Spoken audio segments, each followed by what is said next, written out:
Nay! Tay, may medalya po ako! Congrats anak, we're so proud of you. At dahil dyan, ipagluluto ko kayo ng paborito niyong pagkain.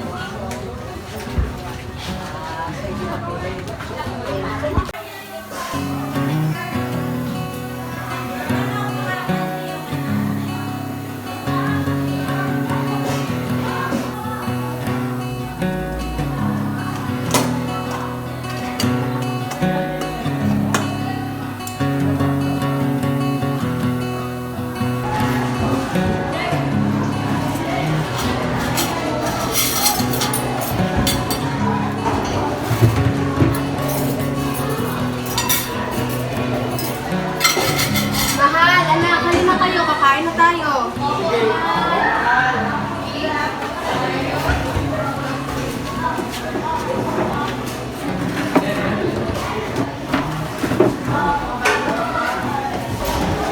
Siya nga pala anak, ano yung gusto mo kukunin ng kurso pagdating mo sa kolehiyo?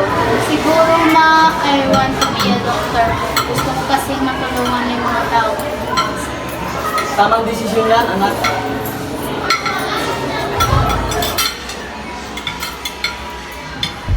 Mahal, ba't tulala ka? Ang lalim ng inisip mo ah.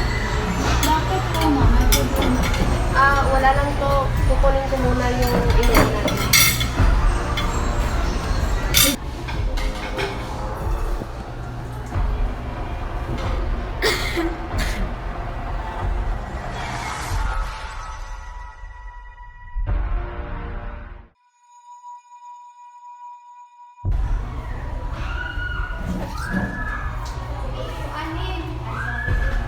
Pwede yung latura na kada ini. Mahal! Mahal! Nay! Tumawag ka na ba ng chat? Dali!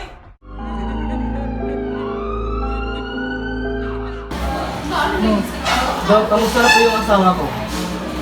I'm so sorry to tell you this, Sir Garcia, but your wife is still in stage 4 cancer. At may tanim na ang kanyang buhay. Mahal, ba't di mo sinabing may sakit ka? Nay, bakit mo ito itinago sa amin? Ayoko na kasi makadagdag pa sa problema natin. At saka, dagdag lang ito sa mga gastusin.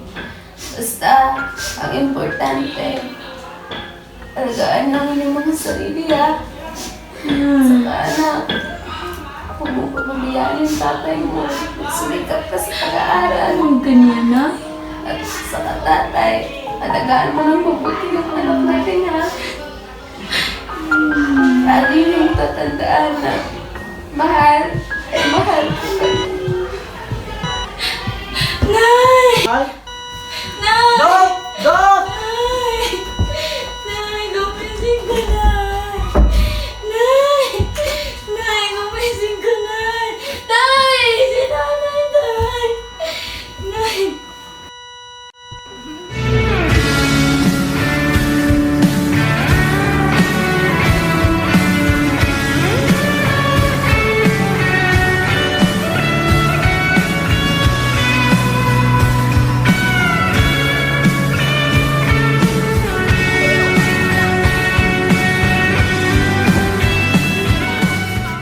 Sa bawat oras, minuto at segundo ng ating paghinga ay ang mga sandaling may pagkakataon tayong makabuo ng mga alaala.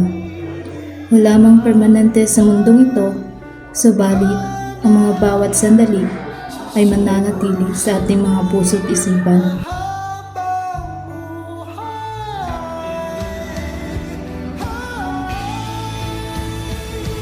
Ang tunay na mahalaga ay mabuhay na hindi lamang para makaligtas, kundi upang damhin at maranasan ang kasukdulan ng buhay sa pinakadakilang anyo nito.